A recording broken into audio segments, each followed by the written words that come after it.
True Jack Bros. We're in this. What's We're up? in it. We're in this. Yeah.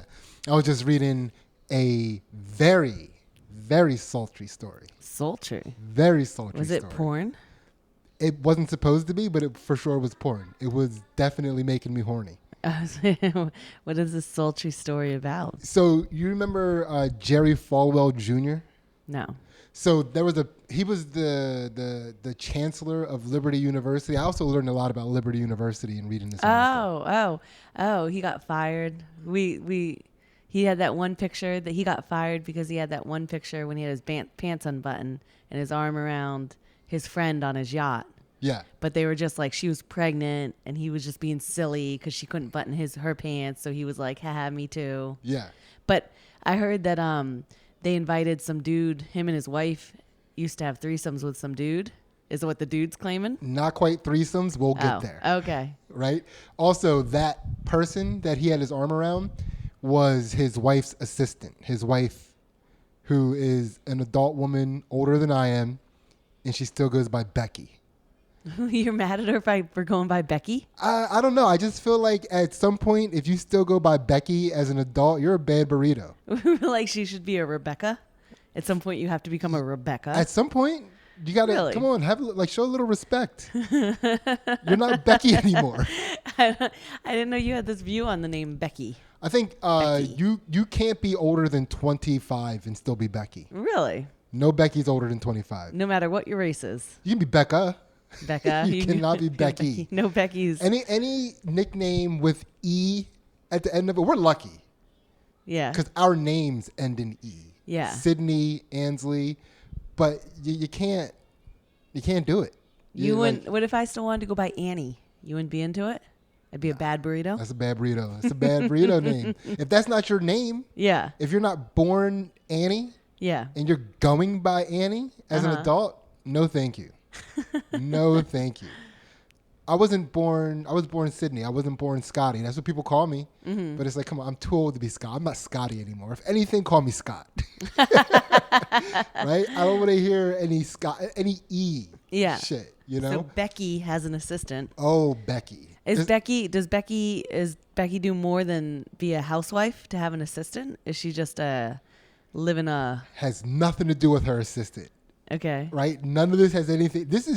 We're just framing Becki right now. I'm just curious what Becki does for a profession. Well, at one point she worked at Liberty University herself, right, in 2008. And so here is a thing that I didn't know about Liberty University. Liberty University ended up coming into the Patriot League at some point. Was that the same Liberty? Oh, I don't know. I feel like I knew this school from somewhere. Like when I first heard about it, I was like, oh, yeah, Liberty University. But maybe that's where. Yeah, I think that's what happened. Like in our senior year, Liberty came into the Patriot League for at least some of the sports. I don't know if they were full Patriot League. Yeah. But for sure lacrosse, for sure basketball, for sure track. Huh. I don't know about football, swimming, and the other things that aren't even sports, but softball. Yeah, softball. Cheerleading. Yeah. It's like Liberty. We're in the Patriot League for cheerleading. Yeah. It's like, what does that even mean? So, Becki. So they're the Fallwells. Do you have any familiarity with the Fallwells? Well, didn't his dad start Liberty University? They're like a big religious family, right? They are the icons of evangelical Christianity. Yeah. Right? The Fallwells. Jerry Falwell was the guy. He was a televangelist. Yeah. And, he was on TV making people shake and twerk and stuff. Yeah. Like he's just doing the Harlem Shake. It's just like for Jesus. Right? So they have a big name, not only in Liberty University, but in evangelical Christianity. They're huge. And they got a big yacht. I'm assuming they have a big house. Yeah, I'm assuming. When you have a big yacht, you usually have a big house. They had, like, the one house that they had a church on the ground. Of course. And a guest house. Yeah. So, I mean, I'm imagining, like, even if that's an estate. Yeah. Right? So, oh, Becki the bad burrito. Oh, Becki. What does Becki do? Let's get into this. So, Becki, they have a kid. I'm just hoping that you're not framing her as a bad burrito without also framing him as a bad burrito. But I'll wait to hear the story first. Okay. But my woman My woman, my feminism hairs are tingling at you right now. Okay. I'll let you know. Okay, let them tingle. Okay. I want to circle back to these feminism hairs in a little bit, right? So they have a son named Trey. Trey is apparently a virtuoso on the guitar. Like, he's really good. He knows every Led Zeppelin song, and he can play them like the lead guitarist from Led Zeppelin. He's phenomenal. Okay. So he joined a band. Yeah. From some people, and they had this abandoned church on their estate, and the Fallwells, the Jerry Falwell Jr. and Becki Fallwell, were like, "Hey, if you and your friends fix up this old church, you can play in there and practice whenever you want. Okay. It's yours to do what you want as far as practicing is concerned." So they fixed it up, and she started hanging out. You know, first she was doing that mom thing where she was hanging out like, "Hey, you guys need snacks? Lemonade? Does anybody want any lemonade?" Literally lemonade and snacks. Of course, lemonade. Like, that's exactly what she came in there offering, lemonade and snacks, which is kind of symbolic of being not a concerned mom, but like a matriarchal figure, right? Lemonade, you're momming everybody. You're momming. You're just momming up. And she was just like, "I just want to be everybody's friend," which is another mom thing to say. Yeah. Right? And then they noticed that she was sticking around a little too much. One of the guys thought that she was making eyes at him, but he wasn't paying it any mind because, again, she's the mom. She is evangelical Christianity. Yeah, and she's a mom. She's the mother of evangelical Christianity. Yeah. So he's like letting it go. That's just God in her eyes, giving him smiles. God does that all the time. Mm-hmm. God smiles through other people's eyes all the time. So he was just like, "I'm used to this. Yeah. Think nothing of it." Yeah. So one day, she was like doing something, and he asked if she asked him if he could help her, and he was like, "Hell yeah, I'll help the mother of evangelical Christianity." You know? Yeah. Like, I'm trying to get into heaven. Yeah. Who's gonna say no to that? Mm-hmm. Goes over to help her, and then she's like, "Hey, did you tell your friends yet?" And he's like, "What? Tell my friends what? About the God eyes? Like, they know about God eyes." Yeah. And she was like, "Did you tell your friends that I think you're hot?" Ooh, and Becki, he was like, "Oh, nice. Bad burrito, Becki." That is a bad burrito line. That is for sure. That's not the first time that you use a line like that if you're a user of lines like that. No. Because like she's doing this thing that older women do to younger guys when they court younger guys, right? And it's happened to me. I've been courted. I've been courted by an old bad burrito. That's cheese. A moldy bad burrito. I've been courted, right? I've been courted, and they do this thing where they just jump in as if you're already in the relationship with them.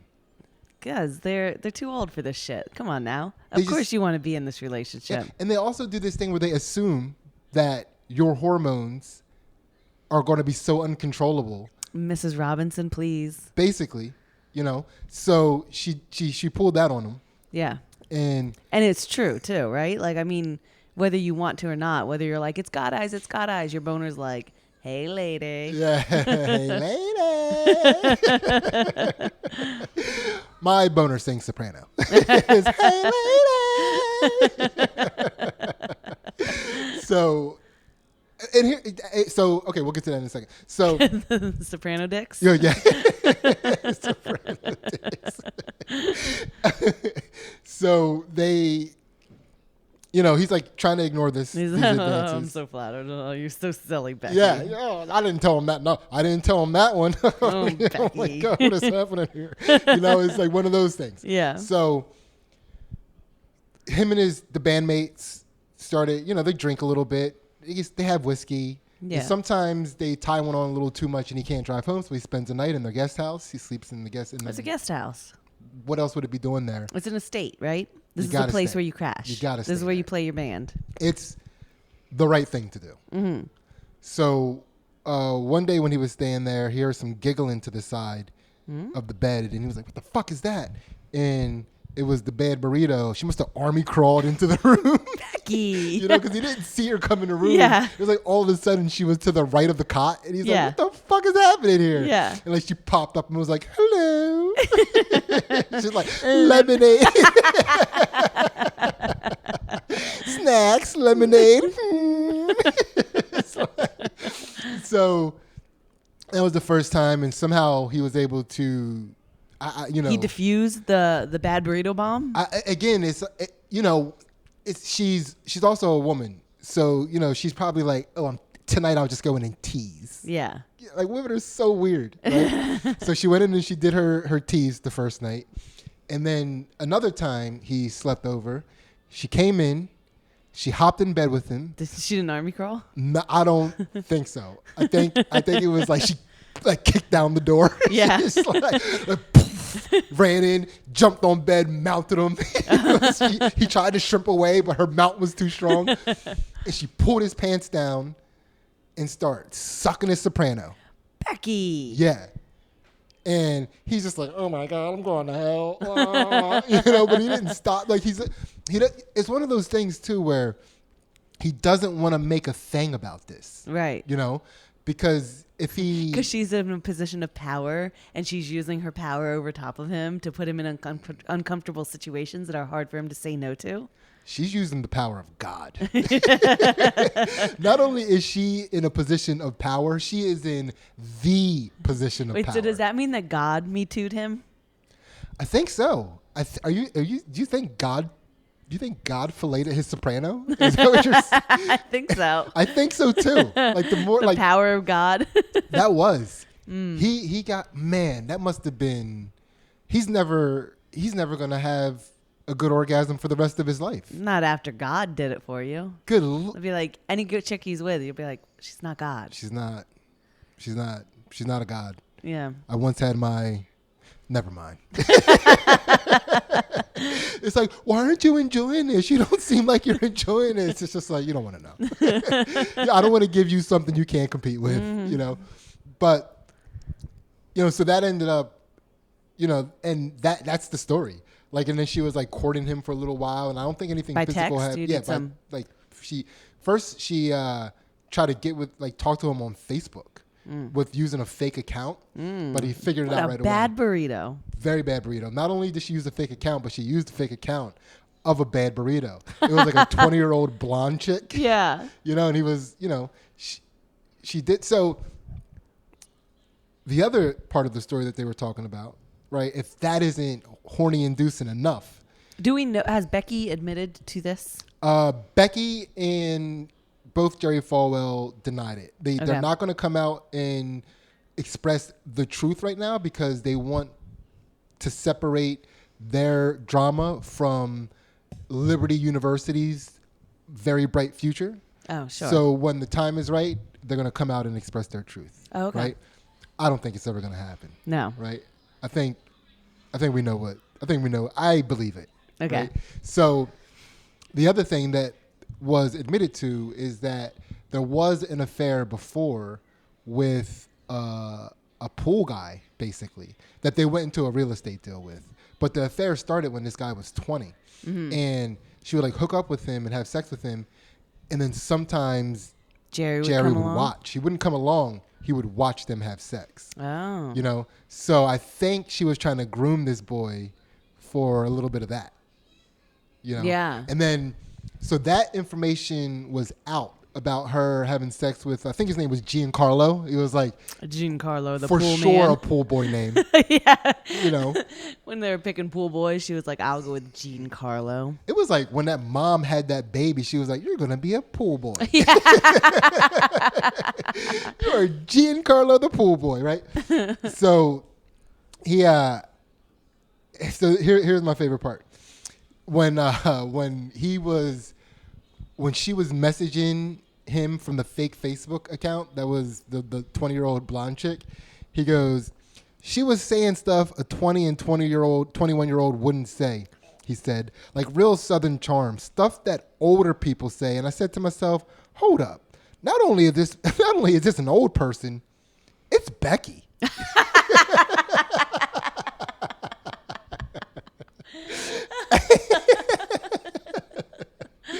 She couldn't hide her bad burrito vibe. She couldn't. Over a fake Facebook account. That's pretty bad. That is pretty bad. It was like every other sentence she was like, with some lemonade.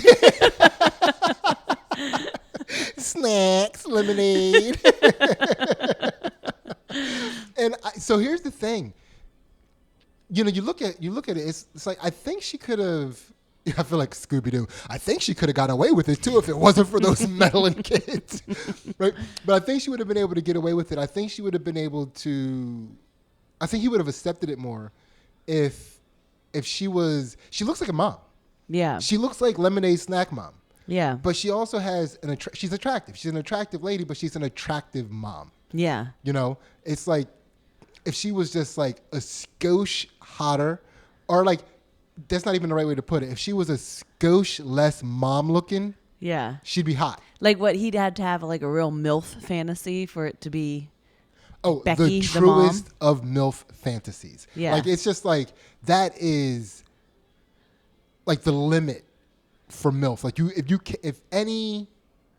That would have to be his thing, dude, like MILFing. For sure, it would have to be a fetish. Like if she was any more mom looking, like she'd be a grandmom. Yeah, you know what I mean. It was like I don't even know how to explain it. Like she can't be any more mom looking and still get banged by a 20-year-old. Yeah, you know, it's like she's at the edge of that. She's at the precipice of MILF. So Jerry's Fallwell's downfall from Liberty, like the can was opened by that weird Facebook picture, but his downfall was his bad burrito wife. No, I think I think it was. I think it was the bad burrito wife, because then the information about the affair with Giancarlo came out. You can't have. Come on. No. Man, his whole is he broken because of this? Like he loses his job. Like, is he canceled? Does he get to continue on as Jerry the preacher? Yeah, like. Well, Jerry Falwell Jr. I don't know if he's a preacher per se. He was wasn't. definitely just like the chancellor of that school. Okay. But I don't think so, because he received a severance package worth $10.5 million. Oh, so he can do whatever he wants. He's doing all right. Yeah. He's doing all right. But God damn, that's quite a severance package. I mean, that kid's a little broken up, because, and then I'm learning all this stuff about Liberty University. If you can't even have, if you're found out to have premarital sex at Liberty University, you get punished. How punished? Ruler smacks on your dick. Yeah. Becki Fallwell comes into your room and sucks your dick. You better be good or Becky's going to suck your dick. That's how they kept everyone in line. Yeah. She's going to eat your box with too much teeth, very aggressively. It's like the men, like you got to scare the girls too. Yeah. You better be good or Becky's going to get you. And you look at her, it's like, no, not my mom. Like, you don't know, no. Yeah. So that's, like, I was just reading that story. I'm not done. I'm going to get back into it. Oh. Yeah, there's more to it. I don't know how much more salacious it's going to be. Yeah. But it's got me titillated. I'm like, I love this story. Man, more stories like this, please. Anything that gets me away from like COVID and black men getting shot by police, yeah. I'm into it. I'm for sure into it. You know? So that's my contribution to horniness right now. You know, I don't mean to start off two Jack Bros, with hot and bothered, getting all horned up. Yeah. Like, I apologize for being a bad burrito myself. Look at you. But it's what I was projecting, and if I tried to act like I wasn't what I was projecting, we would have just been circling that drain the whole entire episode. I had to get it out. Yeah. I had to get it out. It's out of me now, and it's into the zeitgeist. I can't wait to go look at her mom picture. Yeah, I might even put up a little picture for people to see while I'm like here, right here. It's like you'll see her and be like, "Oh, okay." It's like, I could see. It's like I'm 40 and I'm like, she's a little too momish. Like that should be in my wheelhouse. Yeah. But it's like. She's just a little too momish, It's like her chin is a little too close to her nose, if you know what I mean. Like not like it's not, it's just like you'll see what I'm saying. Man, I wonder how her son's taking all this. Probably tough, because her son doesn't seem like he's necessarily conditioned for handling real drama. So here's what I mean by that. So. When the guy, when Becki punished him, this kid, when she snuck into the room and punished him, he felt like he has this secret now about this kid's mom. Yeah. So it kind of created some distance between him and his kid, and he kind of convinced the other guys to like kick him out of the like we can't have him in the band anymore, man. His mom keeps sucking my dick. But they're using his church. Yeah, exactly. So it was like they had to go. So Trey convinces them to like just let me stay in the band until after this one show. Yeah. It was a show at Liberty University where they were all playing, and like, but also these kids would play at bars without Trey. So they were. Trey wouldn't go to bars. I don't know exactly why Trey wasn't at those bars, but he wasn't getting the open mic reps in all these different circumstances that these other guys were getting. Oh, like man. these guys were used to playing in a bar with nobody listening to them, people playing pool, like somebody finger banging a chick, you know. So Treys Mom. Yeah, they were used to playing in front of Treys Mom. Yeah. And Treys Mom only. Yeah. She was just everywhere they went, she was just punishing them.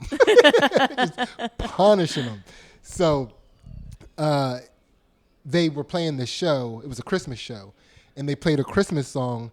And then right after this Christmas song, they went into a Led Zeppelin cover. And people started booing.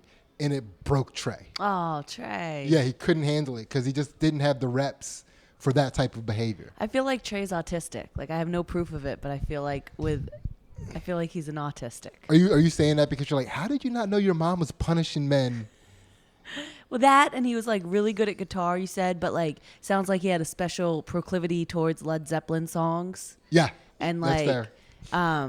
you know, like just like he doesn't go to bars. Like, is that because he gets overwhelmed by the atmosphere? You know, like it could be, and like it very well too noise and stuff, and you know. Yeah, I mean, I'm not. Yeah, you might be right. You might be nailing that. Yeah, you know, because it's like it's one of those things that we talked in the last episode about how it's like kind of hard to tell if an Asian is autistic if they have an accent. Yeah, it's hard to tell if a white guy is autistic if he's really into God. I agree. Right? Yeah. It's like you can't. You're like, are you religious or autistic? Yeah. Man? Oh my gosh, there's the church that I deal with. There's a chaplain, or I don't know if he's a chaplain. He runs the church, and I'm like, every time I interact with him, I'm like, is he autistic? Yeah. Or just nice. Yeah. And talks really slow. Yeah. It's like church guys talk really slow sometimes. They do. And it sucks because like those are like, it's hard to tell if an Asian is autistic if they have an accent. It's hard to tell if a white guy is autistic if he's religious. And it's hard to tell if a black guy is autistic if he's not a good dresser. It's hard to tell if a black guy is autistic or not if he's corny. Yeah. It's like, are you autistic or corny? What the fuck is happening here, dude? Where are your Jordans, man? So that's how we're coming into this. That's how we're coming in hot. Mm-hmm. We're coming in hot. Mm-hmm. So I don't know if you saw or heard, but the NBA is looking to boycott the rest of their playoff season because of the recent shooting of a black man in Wisconsin. They're going to boycott their season? They're going to boycott. Yeah, they're in the playoffs. They're just trying to get out of the season. They're just all like, we are no good at this, and we don't like it, and we want to go home. For sure, yup. So Milwaukee was going to boycott Wednesday and not play their playoff game because of the shooting in Milwaukee, which, okay. Make a statement. LeBron James and Kawhi Leonard, so Los Angeles Lakers and the Los Angeles Clippers, voted to boycott the rest of this playoff season. You know, which is LeBron James. Yeah, LeBron, the social justice warrior, LeBron James, right? Yeah. So, I mean, I kind of get where they're coming from, but it's not a very impactful boycott. It's like, how are you boycotting something nobody's watching right now? Yeah. Like nobody gives a shit about the NBA. Well, you're also taking your platform away. Like if people are watching this and you're like, okay, let's cancel that, and now LeBron James doesn't have a place to, you know, wear his T-shirt or kneel or do your little actions. You're eliminating your visibility. Them. Yeah. So you're visible. Your visibility comes from the fact that you, play basketball. Yeah. That's it. Yeah. Otherwise, you're just a guy. Yeah. You know, and not only that, it gives visibility to the whole league and all of these people with the T-shirts and the kneeling. And stuff. And there's a little controversy going on because the ratings for the NBA are down, and they're like, well, why are they down, right? And a lot of it circles back to China, right? So you remember, I don't want to say it was last year, but it was like last calendar year when like the Houston Rockets coach or GM put up a tweet that said, "Fight for freedom, support Hong Kong." Yeah. And then China was like, "Fuck you, dude." Yeah. Right? So that was a big thing. Everybody jumped on this guy's back. And even like LeBron James, like, he didn't know what he's saying. Yeah. Now, before I shit on anybody for defending China in that moment in the NBA, you also have to remember that at that time that guy put out that tweet, there were NBA players in China because they were doing NBA games in China. They had this exchange program that they do now where they play some exhibition games in China and stuff. Yeah. So there were a lot of NBA players in China. Yeah. And China is a communist country. They do whatever the fuck they want. You can't. You put those men at risk. Yeah. And I stand by that. Like, I don't think he should have put out that tweet while NBA players were in China. That was a dangerous move. That put a lot of people at risk. But the way they handled it was just like, that guy's wrong. He doesn't know what he's talking about. You know, people didn't like that. Yeah. You know, like the Chinese people? Just Americans too, because like we believe in freedom. Yeah. Hong Kong is fighting for democracy. They're fighting for freedom. Yeah. China, this communist country, is trying to take that freedom away from them. Yeah. If you're a casual NBA fan, like not a diehard, which I kind of was at that time. I went from a diehard to a casual because we had so many kids. Yeah. Right? A casual NBA fan, you're not going to be into that. Yeah. You know, it's like, dude, this is America. Yeah. Why are you supporting the idea of China trying to take freedom away from people? Yeah. So I started thinking about that. And I realized China is working us right now. This is their plan. Destroy the NBA, lantern flies, COVID. You said it. Yeah. Oh, man. Yeah. Well, let's take COVID out of it because I don't want to get too political, right? Because I don't want to get into that. Yeah. But COVID for sure. And I don't know how these lantern flies are playing into this, but they for sure are playing into it. Yeah. Because last year, lantern fly season, they were just dumb fuck whatever the hell they are. Yeah. Just like little idiot bugs. They got fast. And they're attacking us now. They didn't do that last year. They didn't fly at us and smash into us and stuff. No. They're getting too comfortable. Yeah. They're getting too comfortable. You know? Yeah. So I think something's going on with.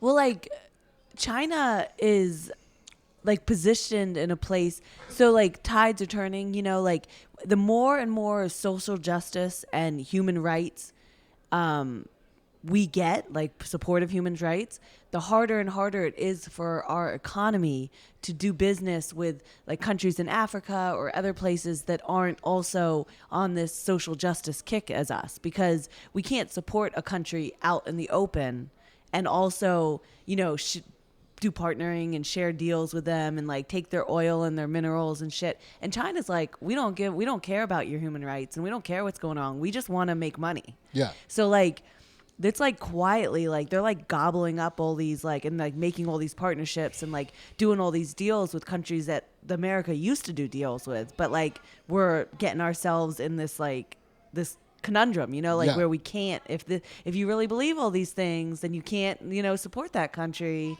and it's not gonna be good. Dude, they're getting us. Yeah. China's they have the long game. Yeah. You know, which is kind of funny to me because, you know, they do, like they're a thousands of year old empire, so they can look at things long term. Yeah. Because, you know, they're like, it's not for us, it's for 3 generations later when China is gonna be the world superpower. Yeah. And they're fine with that. And we can't deal with like, we're like, I'll eat all the Twinkies. That doesn't matter what my kids do. You know, like we're making fat kids left and right. We don't care about the next generation. Not at all. We're like now this is the generation. Yeah. This generation right here. Yeah. Right. So, you know, COVID happened, and it's like, if that was a diabolical plan by China, I just imagine, you know, like they unleash COVID, and then it starts ravaging the world. And then like the second in command is like, great.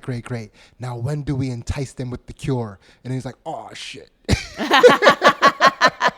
Fuck, Working on it. We didn't do a cure. We did not do the cure. We did. We're China. We're thinking long term, dude. We don't need a cure. It's like, yeah, it's gonna ravage us too. Yeah. Yeah, but that's no, that's very insightful. I think that is definitely happening. Like they're definitely, they're sliding in and doing business with the people that we can't because we're social justicey now. Yeah. And it's China is getting us. Mm-hmm. They're definitely getting us, and I don't know what these lanternflies have to do with the NBA, but they are for sure connected. Mm-hmm. That is definitely something that's connected. So watch out for that. Yeah, keep an eye out. Keep an eye out. Just be prepared. Yeah. Like when the shit hits the fan, don't say that I didn't tell you. Like when you're shitting lanternflies. Yeah, now you've got me thinking, what is the next move? Like, we've got to get off of all this, petroleum and oil, right? We need wind machines, wind energy. There's too many lanternflies, like you said, hitting the fan. Yeah. Mucking it all up, and lanternfly guts all over us. And we know that their poop and their insides seem to kill everything. Mm-hmm. So now it's all in there's something. Well, that's probably another thing they're gonna ruin our energy, right? Because even if we did solar panels, the lanternflies are just gonna cover it. Yeah. They're just gonna fly on top of those. They're gonna put us in the dark ages where everybody else moves ahead, and we'll just be covered in lanternflies. Yeah, I don't want that to happen. No. Not my country. No. That should not be America. That's not the America that I live in. No. Lanternfly capital of the world. Yeah. Dude, I feel bad for my dad. Like, my dad is a diehard NBA fan. Yeah. He also gives a shit about politics. Yeah. He gives a shit about social justice. He just wants to watch the NBA. Isn't that what sports are supposed to be in the good old day? Like your escape from like you go to work, you deal with all this stuff, you come home, you watch a baseball game or you watch a basketball game. You get to turn it all off and just enjoy the sport. And sports are pure and they're just about winning and losing and which man's gonna do it. And that's part of the American dream. And now it's you can't separate all that. No. So here's my conspiracy for the real reason why LeBron wants to vote to not have the playoffs happen anymore. So we talked about how the NBA bubble sucks, right? Yeah. And I'll reiterate it. Again, it sucks because while sports were going, the first sport to come back was the UFC, MMA. So that was the only sport people were watching. And people got really attached to watching men fucking fight it out, stay in the fight, do their best no matter what. And then when the NBA comes back and they're just whining and crying every time the whistle blows, it just doesn't, it's hard to watch men be whiny bitches. Yeah. But we were used to that for a long time. That was how sports were. And you would even football players flip out at refs sometimes. Yeah. It's that doesn't fly anymore. Yeah. We watched men be men for 2 straight months. We can't go back to watching men be bitches. It's tough to watch, right? Yeah. So that's part of why the ratings are down. I don't know if that's affecting people on a larger level, but I know that that's something that bothers me. Yeah. It's just you see a guy get hit on the wrist for a layup that he made. The ref doesn't blow the whistle, and he's flipping out and crying at the ref the whole entire way down the court. Plays defense, comes back on offense, still he's yelling at the ref. Yeah. It's dude, come on. Daniel Cormier got his eye poked out in a championship fight. After the fight, he has a torn retina. I know. You would never have guessed it from the way that he continued to fight. No, you kept watching the replays. Did it? Yeah. Did he get him? Maybe he didn't poke him that bad. Yeah. And then you see him in his interview afterwards and his eyes spinning around, pointing that way. It's holy shit, dude. Yeah. That's what you were dealing with? Why didn't you complain to the ref? Oh, because you're a fucking man. Yeah. That's why. Right? So this is we're getting into my real theory here. So I feel because there is no audience, and we discussed this already, people that have really attached themselves to the roar of the crowd don't have that to push them right now. And then there are people that are intimidated by the crowd, like the younger players or some of the players that maybe had too high of expectations on them when they came into the league, and now that they're veterans, they really never achieved their potential, but now that there's not a crowd there, they're fucking balling their heads off. Yeah. So for sure, a team with lesser stars and a lot of drive is going to win the NBA championship. It's not going to be one of these top tier teams. Yeah. It's just not going to happen. You can feel it. It's in the air. And LeBron James, if anything, like I feel like he is a basketball genius to the point where he can feel the vibe and predict going forward what is going to happen with this season. He knows he's not making it to the finals. He knows that a top team isn't making it to the finals. Yeah. And he doesn't want it to happen. Yeah. So he's like, well, if I'm not, I don't want to play then. Yeah. He found his out. He's like, I got it. LeBron James has been in the finals pretty much every year since he's been in the league, except for maybe last year. Yeah. And I don't think that sat well with him, and he doesn't want it to happen again. He went to the Lakers for that to not happen. Yeah. You know? And then they finally put this super team together for him. Yeah. And oh, yeah. he's not gonna. It's just not their year. It's just not the year for top teams. Yeah. So he's just like, since he doesn't feel like he has a chance to win it all, he's like, yeah, let's boycott. Yeah. Like that's how I feel personally. Yeah. Like I don't know if it's true, but I just feel like it's bitch like behavior that's happening, and it's just can't get on board with it. Yeah. Not on board. Not on board. So I don't know. We're gonna have to. This is gonna have to be a short episode because it's getting kind of late. We started late.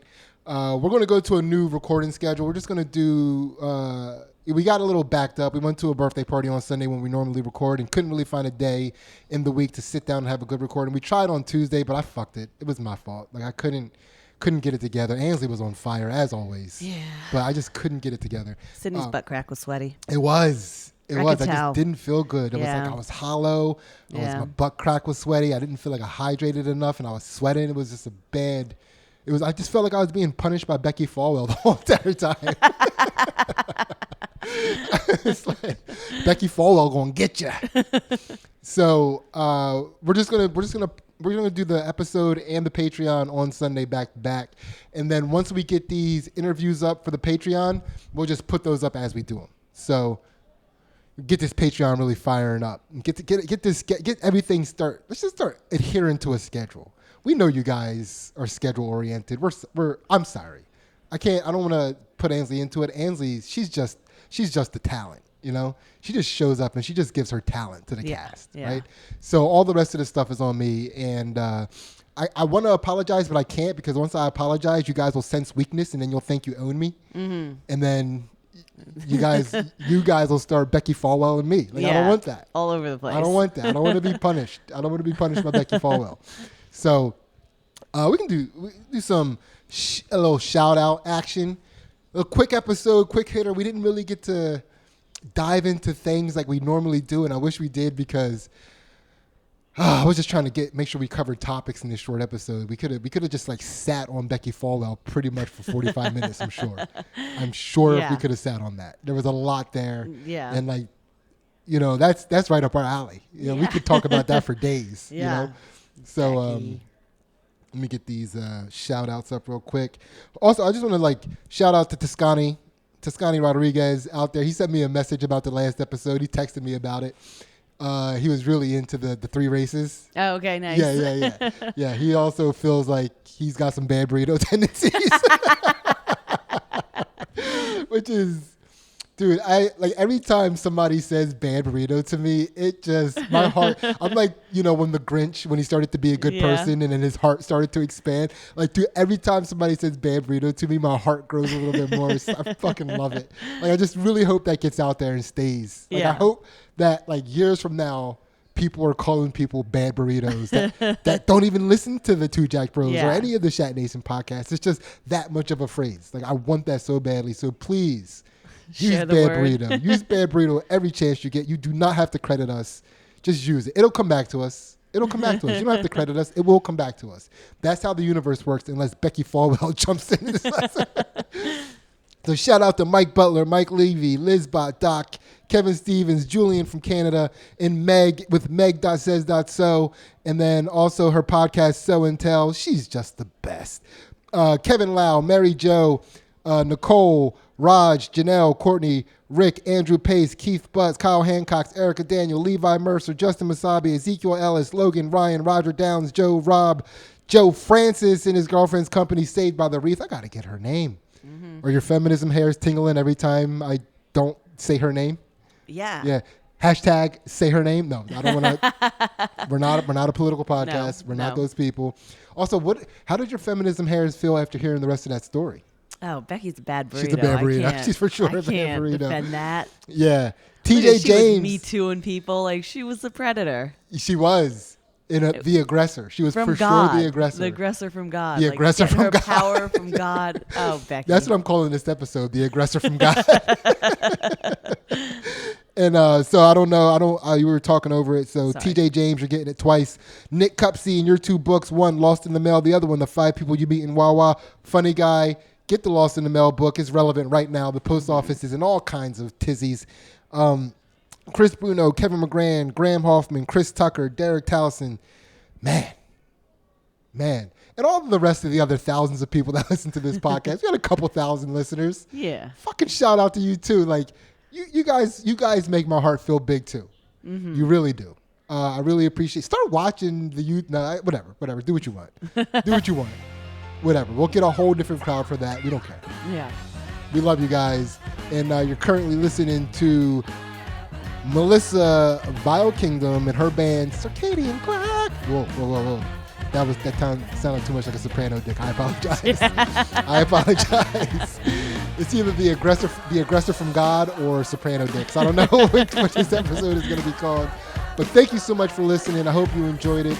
And check out the Patreon. $1 gets you in. Enjoy all the content. We're out. Bye.